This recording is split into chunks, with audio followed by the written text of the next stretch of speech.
এই মুহূর্তে আলিপুর আবহাওয়া দপ্তর থেকে পাওয়া সবথেকে বড় আপডেট।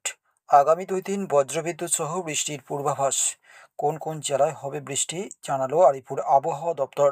তো আগামী 24 থেকে 48 ঘন্টায় বাংলার কোন কোন জেলার আবহাওয়া কেমন থাকতে পারে, কোন কোন জেলায় রয়েছে হালকা থেকে মাঝারি বৃষ্টির পূর্বাভাস, কনকনে ঠান্ডা বাংলায় কবে থেকে পড়তে পারে, সম্পূর্ণ তথ্য জানাবো আপনাদের এই ভিডিওটি অবশ্যই শেষ পর্যন্ত দেখবেন। আপনার কাছে ছোট্ট একটি রিকোয়েস্ট, আমাদের চ্যানেলটিকে সাবস্ক্রাইব করে সঙ্গে থাকবেন।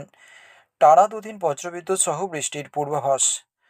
রাজ্যে হালকা ঠান্ডার আমেজের মধ্যেই কয়েকটি জেলায় বজ্রবিদ্যুৎ সহ বৃষ্টির পূর্বাভাস দিয়েছে আলিপুর আবহাওয়া দপ্তর। পূর্বাভাস অনুযায়ী উত্তরবঙ্গের 2 জেলায় টানা 2 দিন বিক্ষিপ্তভাবে বজ্রবিদ্যুৎ সহ বৃষ্টির সম্ভাবনা রয়েছে। এই জেলাগুলি হলো দার্জিলিং এবং কালিম্পং। আজ এবং আগামীকাল এই 2 জেলায় বজ্রবিদ্যুৎ সহ বৃষ্টি হতে পারে।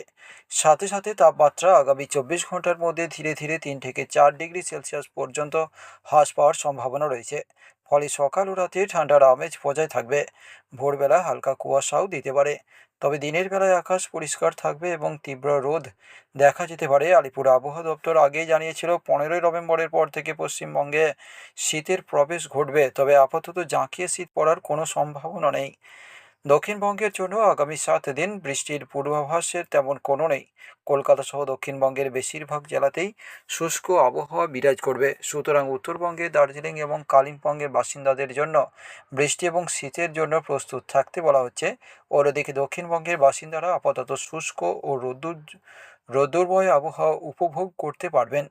একই সঙ্গে আইএমডির লেটেস্ট ওয়েদার আপডেট অনুযায়ী জানা যাচ্ছে যে বঙ্গোপসাগরের নিম্নচাপ, সেই সঙ্গে লা নিনা চোখ রাঙানি, শীত নিয়ে বদলে যাচ্ছে সব হিসাব।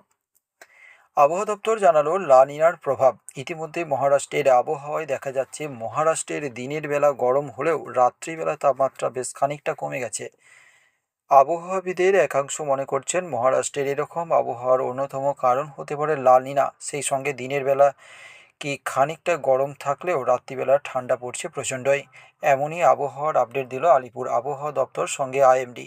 পরবর্তীতে আপডেট পেতে অবশ্যই চ্যানেলটিকে সাবস্ক্রাইব করবেন। আর আপনি ভিডিওটি কোন জায়গা থেকে দেখছেন ভিডিওর কমেন্ট বক্সে কমেন্ট করে জানাবেন।